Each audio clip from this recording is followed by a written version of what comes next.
Jiggle pin. Ano ba ang purpose nito? Mag-o-overheat ba ang makina? Kung mali ang posisyon ng pagkabit nito? Ang jiggle pin ay isang maliit na pin na nakasiksik sa plate ng thermostat valve. Ang jiggle pin ay nagsisilbing isang napakaliit na valve na maaaring maging dahilan ng pag-overheat ng isang malaking makina. Paano mangyayari na ang isang napakaliit na pin ay magiging dahilan ng pag-overheat ng malaking makina? Ang makina ay mayroon water jacket na dinadaluyan ng coolant para palamigin ang makina. Sa pamamagitan ng water pump, dumadaloy ang coolant mula sa loob ng makina patungo sa radiator. Upang palamigin naman ang coolant sa loob ng radiator, saka babalik ang pinalamig na coolant sa loob ng makina.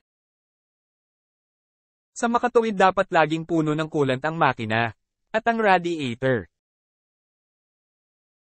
Ang parte ng makina na may lamang coolant at ang radiator ay ang tinatawag na cooling system ng makina. Ang butas ng jiggle pin ay nagsisilbing bleeder o labasan ng hangin galing sa loob ng water jacket ng makina. Maging aware sa pagkabit ng thermostat valve, lalo na sa panahon ngayon na uso na ang DIY. Ang tamang pagkabit ng thermostat valve, lalo na kung ang pagkalagay ng thermostat valve ay horizontal o pabalagbag.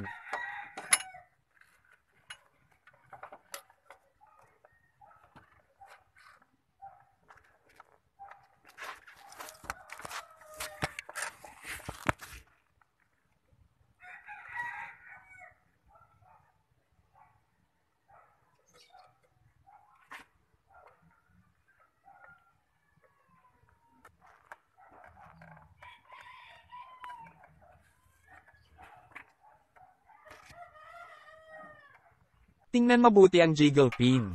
Dapat nakalagay sa taas, o 12 o'clock ang jiggle pin.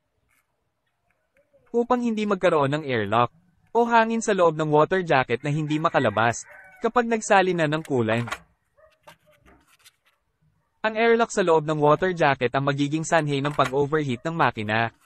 Dahil hindi mapupuno ng coolant ang loob ng water jacket. Ang madalas mangyari kapag nagsasali ng coolant, puno na ang radiator, pero may airlock sa loob ng water jacket. Ang isang halimbawa ng airlock ay kagaya nito. Isang PET seal na puno ng tubig, na may baso sa loob, na nakataob at nakalubog sa tubig. Ang baso na nakataob at nakalubog sa loob ng PET seal. Ang laman ay ang kalahati ay hangin at ang kalahati ay tubig. Nakulong ang hangin at hindi makalabas dahil walang lalabasan. Hindi rin mapupuno ng tubig ang nakataob na baso. Dahil sa hangin, makakalabas lang ang hangin sa loob ng baso kung lalagyan ng kahit maliit na butas sa ibabaw ng baso. Na parang butas ng jiggle pin, upang makalabas ang hangin at mapuno ng tubig ang baso. Ang loob ng cooling system ng makina ay parang isang nakataob na baso. Kung mali ang posisyon ng pagkalagay ng jiggle pin, may hangin na maiiwan sa loob, at hindi makakalabas. Kung may airlock, o hangin sa loob ng ibabaw na bahagi ng cooling system, hindi mapapalamig ng coolant ang ibabaw na bahagi ng makina.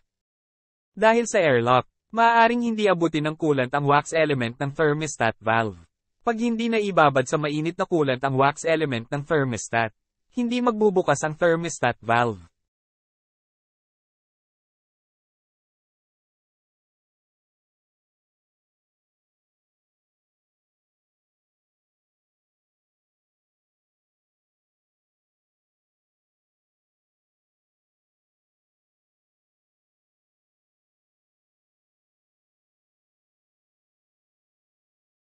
Ang loob ng cooling system ng makina ay parang isang nakataob na baso. Kung mali ang posisyon ng pagkalagay ng jiggle pin, may hangin na maiiwan sa loob, at hindi makakalabas.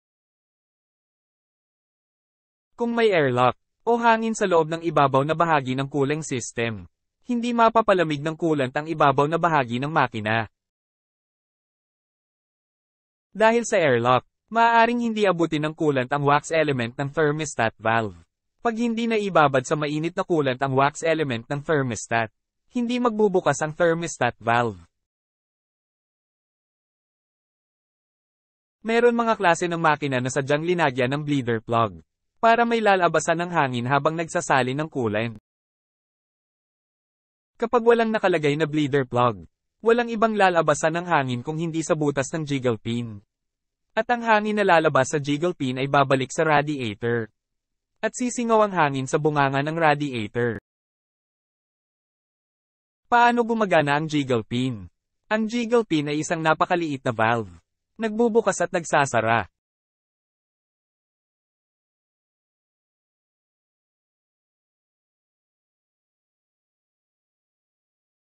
Kapag gumana ang water pump at ang pressure ng tubig ay pahigop, magsasara ang jiggle pin, upang hindi makapasok ang hangin papunta sa loob ng makina kung may hangin man sa labas. At kung ang pressure naman ng tubig ay palabas, itutulak ng tubig ang jiggle pin upang magbukas, upang lumabas ang hangin kung may hangin man sa loob ng makina.